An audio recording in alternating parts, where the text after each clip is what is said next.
Welcome to Marcor Studios, where here we will be interviewing different industry professionals and educating our homeowners as well as the industry as a whole.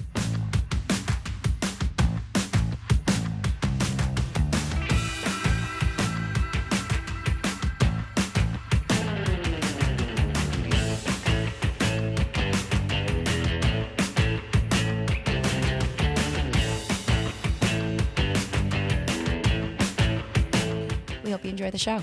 All right, welcome to Marcor Studios. We are here today with Sachs and James Callindes. We're going to be talking about residential and commercial solar monitoring and maintenance. So let's get rid of the big myth in the industry. Is solar maintenance free? Solar maintenance is definitely not free. It's not a set it and forget it sort of asset that you want. So you mean when it rains on the panels, it doesn't just wash it? No, we wish, right? I mean, for the most part, rain does a good job washing panels, but not everything. You definitely need some sort of cleaning service here and there if you really want to get a good clean on those panels. So let's start on the residential side. Let's talk, what does maintenance and monitoring look like? So let's start with the maintenance side. What kind of maintenance could a homeowner or a property owner potentially face when it comes to residential maintenance? Sure. And kind of just to go back to your last question too, I like to think of it as when someone invests in a solar system, it's like getting a boiler or a new oven or something in your house. It's a major appliance, and you take care of that appliance. It's part of your home. It's one of your assets. Yep. And so what do you need to do to make sure that it's operating properly and bringing the returns that you need and the value to your home? So what sort of things would you need to do? I mean, James talked about cleaning already, but I think the most fundamental thing is, okay, so we're looking at our production on our app, most cases, right? So the homeowner, we want to make sure that homeowner actually has an active monitoring system, baseline. But that doesn't give you the whole story, but it's a huge part of the story, but it doesn't necessarily tell you whether the wires are starting to come loose, through this. We've had quite the bit of weather recently with the ice and the snow, and we've seen some cases with ice damming before having damaging modules. You won't see that necessarily just by looking at your app. So having a technician come out and actually put eyeballs in the system is really important. Yeah. It's actually a good point, because right now with all of the ice dams and the snow and ice sitting for weeks on these roofs now and not being able to melt, you're going to get those, like yesterday it warmed up, then you have ice melt, and then it freezes again overnight. You're going to get those ice dams even more with the panels now. Moving that ice slowly down the roof pitch there. Yeah. I mean, and let's preface all of this by saying this is not any of us against solar. It's doing solar and doing it the right way and just knowing how to make sure you maximize the investment that you made. What are other maintenance types of things that you guys are seeing on the residential side?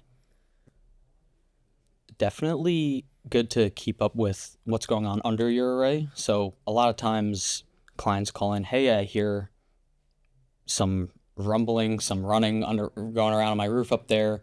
Once I'm going to check it out, we go there. Maybe they don't have a pest guard or critter guard, we call it.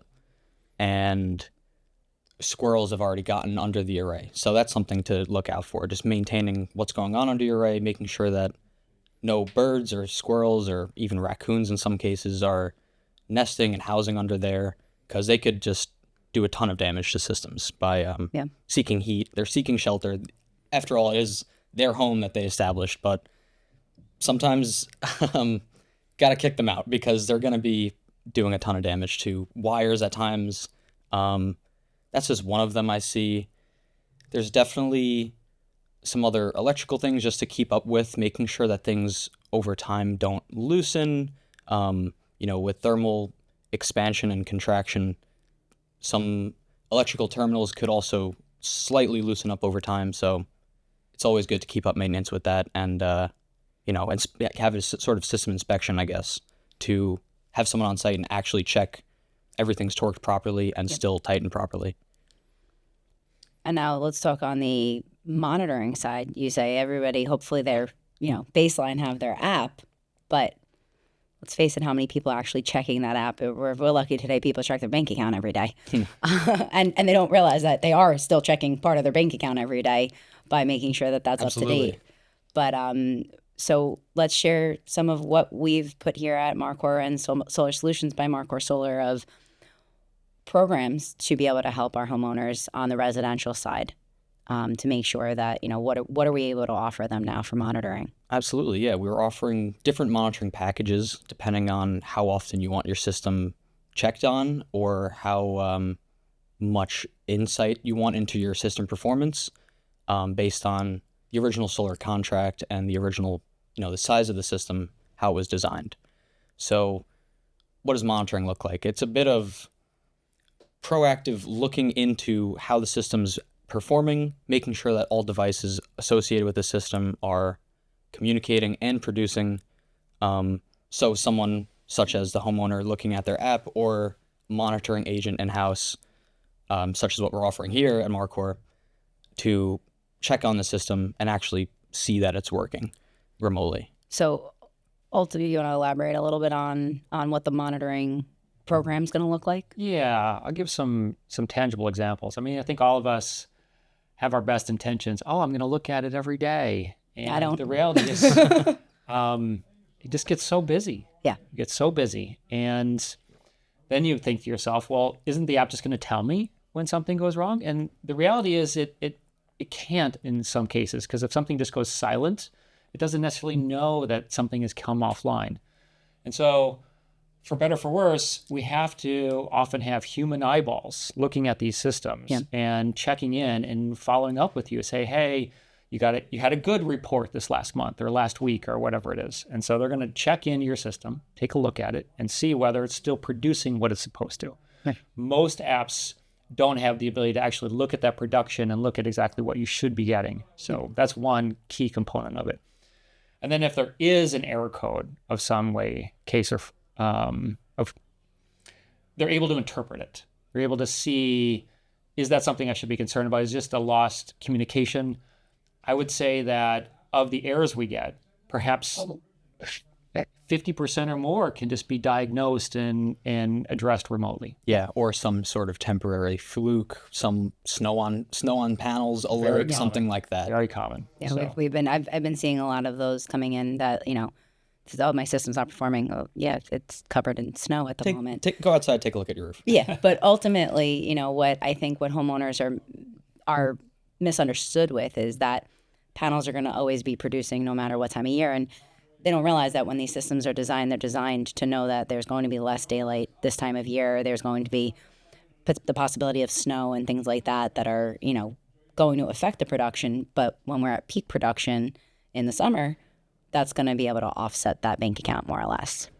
I think it's important to highlight that this is a very minimal investment in order to make sure, again, that this asset on your house, you have a power plant on your house. Basically. And you want to make sure that thing is operating properly. Yep. And so that's a very important service that we offer. So monitoring maintenance, let's talk of resi. Let's talk about the commercial side because that's a completely different world. So let's talk about what's involved on the monitoring and maintenance of, let's start with maintenance of a commercial system. Because obviously you could have giant systems, you could have ground mount systems, rooftop systems. Mm-hmm. Let's talk about Marcor. Do you want to start on this one here? Yeah, geez, spent a lot of time thinking about this over the years. Mostly we're going to find in our region is rooftop solar. So, and you mentioned earlier expansion and contraction. When we perform a maintenance visit or just a checking on the system, it's an annual visit to see whether or not that system's still operating properly. We're going to go up on that roof and we're going to open all the enclosures. We're going to look at I mentioned expansion contraction, the conduit, the big long runs across the roof expand and contract. And in some cases, we've seen where the expansion joints weren't even enough. Who knows what happened exactly, but it's popped out and the pipe's actually resting on the wire itself. So you can't, if you were just only looking at your monitoring app, there's no way to see that sort of thing. Mm-hmm. But something like that could lead to catastrophic failure if unaddressed over time as well. And when we open up the enclosures, we use a thermal camera to look for, if it was generally in an ideal scenario, it'll have just been operating and we turn it off. So you can still see whether or not there's hot terminals, which imply that something's loose inside. Yep. And so we're going to retorque those. There is so many things like that that are just so important to have someone actually walk the array. Yep. Broken panels sometimes don't show up, depending on the type of monitor you have, because when you have 4, 5, 10,000 modules, it's so small you can't even tell that you have that bit of lost production, and you may not have panel level monitoring on a lot of these commercial systems. In most cases, you don't. So let's talk about what on the commercial side, what Marcor is going to be offering now or what we are offering right now for commercial. Yeah, very similar to the idea of residential monitoring, but this is a obviously larger scale, offering regular check-ins on systems, similar idea, making sure everything's operating, making sure everything's communicating.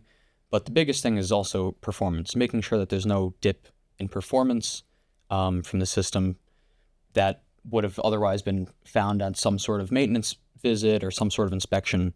For commercial monitoring, we're looking at safeguarding investments. So these people, these investors sometimes put these massive commercial systems up, as he said, thousands of panels a system. And they need someone to check that all the time, especially if there's any downtime at all. It could just be a huge financial impact to them. Yeah, so let's talk what kind of financial impacts are we talking from the residential side and the commercial side? Commercial, obviously, a larger systems go down, or even if it's a portion of the system going down, what does that look like in value to a property owner? Sure. I was going to start with, on the residential side, it could be, systems can have a lot of downtime if it goes unnoticed, of course. We don't want that. So, well, it's because you're going to see, if you see a slight bump in your electric bill, you're not really then you start thinking. Well, slight bump, you're really not thinking. Then 2-3 months, you're like, all right, wait, now this is creeping up. Maybe I, left more things on last month, or maybe I left the air conditioner on longer, or maybe I have electric heat and I use that more. So I feel like sometimes people might see 1 or 2 higher bills, but it's not till the 3rd, 4th, and 5th where proactive monitoring would have just avoided that first. Yeah, it would have avoided the first bill, and it would have been covered by what their savings may have been in that first bill. Savings up to hundreds a month for sure. Yeah. For residential. For commercial, though, safeguarding these large systems, large investments, some of these systems are directly feeding the utility grid. They get paid by local electric utility providers to supply power to their grid. So on an average day in the summer, some of these systems produce thousands of dollars a day in terms of electricity cost. So one day going down could be thousands in costs, and let alone a month being tens of thousands of dollars. So it's a huge, huge financial implication. Yeah, I've seen actual commercial systems down for a month in the peak summertime, and $25,000 to $30,000. These aren't even huge systems. Yeah. And it's, just to go back to your example real quick, the worst way to monitor your system is to monitor what you bills. pay. Yeah. Because not only is it because you're not actually paying until 30 days after the bill is over, so you're already 2 months behind. Yeah, exactly. By the time you look at it there. So it's just so important to have some sort of proactive component here. And now what about maintenance on commercial? What kind of, obviously, I know we get a lot of inquiries about panel cleaning, about just system inspections on an annual basis or semi-annual basis, walking sites. Inspections are definitely important. Yeah, you could take so many things to just list off, So when you kind of walk up onto it, so obviously there's the inverter itself. We can come back to that, but just talk about the roof for a minute. Debris, leaves, whatever. There's stuff that just blows up onto the roof, and moves around on the roof. So has the array shifted at all? Do we need to adjust that? How much are the drains clogged? We don't want, the reality is there's often standing water on commercial roofs. Roofs are designed for this. However, you want to minimize that. Correct. And there's been so many times we've gone up and cleaned the leaves or out from a drain, and there's a lake up there, and the whole thing just drains back down. So that's another key thing. I mentioned earlier about removing the cover on all of the junction boxes on the roof. They actually put eyeballs and torque each one down. That's very important. Looking for the conduit expansion, as I mentioned before. That's a real concern. Now, the systems nowadays should turn off automatically. There is arc fault systems in place. But some of the older systems, there's no guarantee. Yep. And there's some real scary stories about having rooftop fires. Yep. So, oh yeah, we've heard of them. yeah. That leads me into, that not just anybody could do this monitoring, this maintenance. I mean, we see it all the time where, as a roofing company originally, where we see other roofers are wanting to maintain a system or remove a system and reinstall it, and they don't have the insurance coverages, or they don't have the expertise or the experience or the master electrician to work under, or the master electrician to be doing a lot of the electrical related work, where we're seeing those types of issues, and who ends up being the culprit of the problem is the homeowner or the property owner, by just allowing somebody. We're actually, shockingly enough, because the expenses of what we see to do this maintenance it's not cheap. I mean, think about when you pull a system off of a building and you reinstall the whole thing, you're using all new bracketing. Sometimes you're having to replace rails. Sometimes yes, you're able to reuse some equipment, but at the end of the day, you're really, the labor side is the same thing to reinstall a system as it is to install a new system. And people don't realize that, like, they calculate it based off, oh, well, they're going to be here for this long, but they don't realize that the expertise is also what we're paying for. This is going to become so much more common, and there's no hiding the fact that it's been a difficult time for a lot of solar companies these days, and there's going to be a lot of orphan systems. So meaning the company that maybe used to hold your warranty may not be there anymore. Yep. So you're going to need educated professionals to come and uninstall, because there's, even in the uninstall, you can't just use any labor, because you need to know how to uninstall properly to not damage that equipment, especially if you want it going back up again. And then when you put it back up, it's not as easy as having a brand new screw or a lug, because it's already corroded. Correct. So you got to take that extra care to put it back together properly and recommission the system. So, as these systems age, that's going to be very common. Yeah. Very common in this situation. So with these monitoring programs and with the inspections and things like that we're rolling out, what is the best way for our homeowners to reach out to us? Well, not only our website, but always calling in, emailing to solutions@marcorinstalls.com.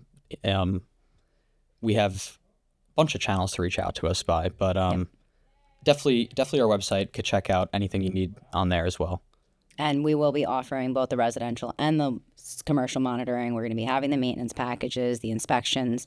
We're even going to be doing bill review options, where somebody, if they just want to see what's going on, we actually just ran into it a couple of days ago. It was a house that I knew somebody had bought, had a system on it, and their usage went up, and they couldn't understand why they started getting electric bills, not realizing that their usage went up, their habits changed versus the prior owners there. And those are things to take into consideration when you're buying and selling a house as well. Absolutely. So I know of at least one case where someone went solar and they thought it was, infinite energy. This add a bunch of loads, add a bunch of usage, and then their electric bills go up and they think solar is a scam. Yeah. So and it's not. If it's huge misconception. Right. Yeah. I know you're going to spend more time talking about this, but I think as solar plus battery comes up, it gets more complicated as well to understand, wait, what happened in the last month? And I think this is really an opportunity to have more of like a coach or someone that's on your team to help you understand and interpret what's going on with your energy and electricity. And really kind of unpack some of those more confusing details, because we get a lot of questions on people just not understanding really how net metering works. And wait, does the utility actually understand how much I'm sending them? How do they know? So these are all the sorts of things that I think. Can I have a battery without solar? Yeah. There's or I can't have a battery without solar. A lot of misconceptions with that. Like you guys said earlier, the set it and forget it mentality of, listen, this is what I do for a living. How often do you watch your app? Because I can tell you, I don't watch mine all the time. I'm guilty of waiting till I get an electric bill. Oh, okay, well, I'll look into it then. And that, now we have me on the monitoring platform. So, but that being said, I appreciate everything you guys do for us and, being part of the team. And we've got great opportunities here. And if you need any help maintenance monitoring, residential, commercial, give us a call.